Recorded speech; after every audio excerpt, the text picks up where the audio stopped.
Eu quero muito ouvir o Genuíno, porque o Genuíno tem uma lucidez para falar desse assunto muito grande, né? Até foi alvo já dos sionistas recentemente, né? Foi alvo recentemente. Está no centro, está no centro. E a qualquer novidade que eu tiver, eu volto aqui com vocês, tá certo? Legal, Plinão. Ó, amanhã estamos juntos, né? Tamo junto, tamo junto. Essa semana eu tô junto a semana toda, viu? Não tem folga, só paga o sábado. Olha, a Yara te mandou um recado, não quer fazer mais plantão com você, não. Tava de parzinho ali, tá vendo? Pois é, e a Paty manda um beijo para as crianças, Helena e Chico. Um beijo grande para vocês. Um beijo pra Paty aí, o pessoal que tá sempre junto com a gente. Gente, vou ficar ouvindo o Genuíno, qualquer coisa eu mando aqui para vocês ou faço uma entrada aqui, tá bom? Obrigado, Pelinão. Até já.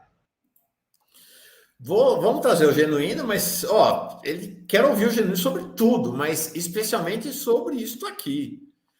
Nunca vi na história da diplomacia uma humilhação desse tamanho. O ministro das Relações Exteriores de Israel convoca o embaixador brasileiro que está aí ao lado dele, o Frederico Meyer, para uma sessão de reprimenda pública. Isso não tem precedentes. Quando um governo convoca o embaixador, é para uma conversa no Ministério das Relações Exteriores. E o cara vai! E o embaixador vai, o governo brasileiro autoriza, porque é claro que ele consultou Itamaraty para ir num negócio, para ir num evento de humilhação pública como esse. Eu estou verdadeiramente chocado com isto que aconteceu nesta manhã e queria ouvir o Genuíno. Oi, Genuíno, bom dia. Bom dia. Bom dia, Mauro. Bom dia, Rebeca.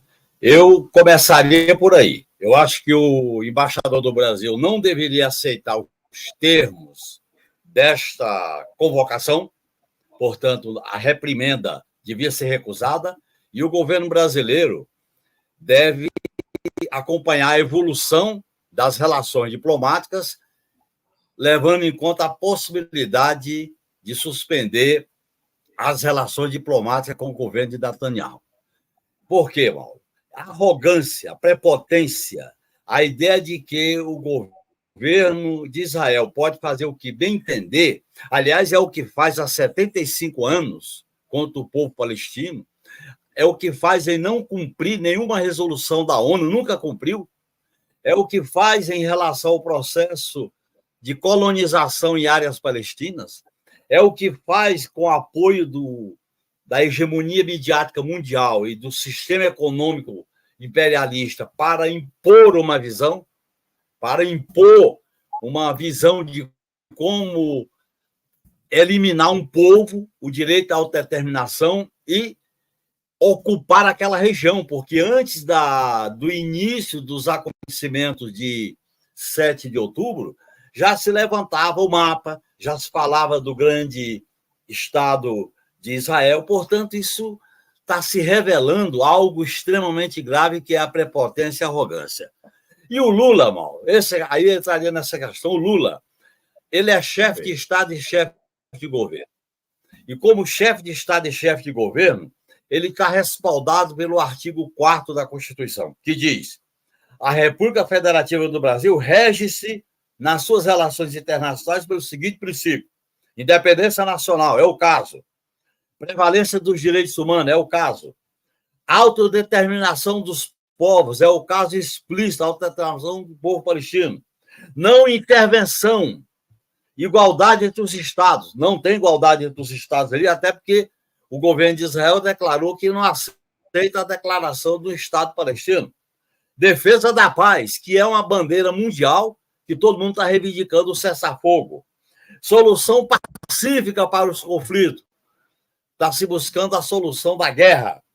E eu diria mais ainda, além desses princípios aqui da Constituição, que termina com o repúdio ao terrorismo e ao racismo, Mauro, dizer o seguinte: quem viu o artigo do meu amigo, grande articulista, Jefferson Miola, que ele reproduz os elementos de um artigo da Dorothy Harazin, publicada na grande mídia, em que ele mostra o que acontece com as crianças, com as mulheres, com a população idosa, como o retrato que ela faz, inclusive, de uma médica americana. E o que é aquilo? Portanto, quando a humanidade, Mauro, avalia as experiências políticas, a humanidade tem o direito e a exigência de fazer as suas comparações, as suas conclusões, até para conter a barbárie. E é isso que o Lula fez. Olha bem, a posição do Lula se iniciou quando perguntaram por que o Brasil estava mantendo a ajuda humanitária cortada pelos Estados Unidos e por alguns países da Europa. E o Lula defendeu que o que está em jogo ali é vida, comer, água, comida, água. E ele disse o seguinte, que não se pode fazer em Gaza o maior campo de concentração em céu aberto. O que é um campo de concentração em céu aberto? Como surgiu os campos de concentrações? De onde essa sistemática foi adotada como política de Estado? Portanto, o Lula, pelo seu peso e pela sua liderança, Mauro, e aí tem uma questão fundamental, o mundo caminha para um aprofundamento da crise.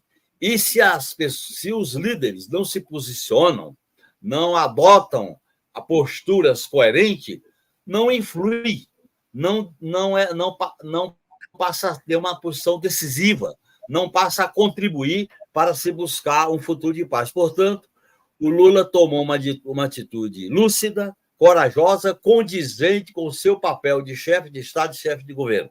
E são inaceitáveis a arrogância, a prepotência dos representantes e do próprio primeiro-ministro Netanyahu. Genuíno, olha só. Pode falar, Mauro. Pode. Desculpa, não, só porque eu estou muito indignado, muito chocado com isso. Nunca vi, não existe isso na história da diplomacia. Olha o que falou o ministro na cara do embaixador brasileiro. Não perdoaremos e não esqueceremos. Em meu nome, em nome dos cidadãos de Israel, informei ao presidente Lula que ele é uma personalidade indesejável em Israel, até que ele peça desculpas e se retrate de suas palavras. Isso daqui, Genuíno, já foi motivo de declaração de guerra entre um país e outro. O sujeito declarou Lula uma persona não grata em Israel. E se você acrescentar, Mauro, a reunião do embaixador de Israel no Brasil com os bolsonaristas de extrema-direita, as declarações do embaixador de Israel no Brasil contra o governo, é suficiente para o governo brasileiro reavaliar os termos das relações diplomáticas com Israel. Eu acho que está na hora para o governo projetar o sul global, como o Lula disse que fala com orgulho. O Lula tem que viabilizar, a partir dessa crise, um posicionamento autônomo soberano. E ele falou isso exatamente na Etiópia, um lugar simbólico, um lugar que fala por si só para fazer aquela declaração. Não, e além disso, Genuíno, há essa convocação para o ato do próximo dia 25 de fevereiro, o ato pró-bolsonarista, né? O advogado do Bolsonaro, Van Garden, disse que vai sugerir ao Malafaia e ao próprio ex-presidente Jair Bolsonaro que convide o embaixador de Israel para uma fala durante o ato do dia 25 de janeiro. Esse ato em si já é uma afronta, né? E convidar o embaixador piora ainda mais o caso, não é verdade? Claro, você tem razão, Rebeca. E se o embaixador, o governo deve deixar claro, se o embaixador participar deste ato, é motivo de uma reavaliação da relação diplomática e o Brasil tem que convocar esse embaixador para dar explicações. No mínimo, isso é o mínimo. Agora, como eu imagino que a crise internacional vai se agravar, Mauro, tende a se agravar. A crise dos Estados Unidos, a divergência começa a existir entre os Estados Unidos e o governo de Netanyahu porque tem uma eleição dos Estados Unidos. Não é pelos bons olhos do Biden. E a situação do Oriente Médio como um todo, eu acho que o chamado mundo ocidental imperialista está enfrentando uma crise grave. E para que nós possamos interferir de maneira positiva, soberana, eu acho que o Lula tem que intensificar este posicionamento internacional. E eu acrescentaria, Mauro, este posicionamento do Lula, que é correto, nós temos que fazer mobilização política para respaldá-lo. nós temos que enfrentar essa mídia subserviente, essa mídia entreguista, essa mídia aberta que faz coro com a arrogância do governo de Netanyahu e faz arrogância contra as pessoas que pensam de maneira diferente. Portanto, o que está em jogo, além do direito à autodeterminação do povo palestino e da soberania do povo palestino, o que está em jogo, que humanidade nós queremos construir, que humanidade nós aspiramos. É com esse tipo de guerra, com esse tipo de preconceito, com esse tipo de violência, com campo de concentração, com morte de crianças, mulheres e idosos, são milhares de pessoas sem abrigo, assassinadas, feridas, famintas, desaparecidas, passando fome, sem abrigo, vagando pela maior campo de concentração em céu aberto, esperando a próxima bomba.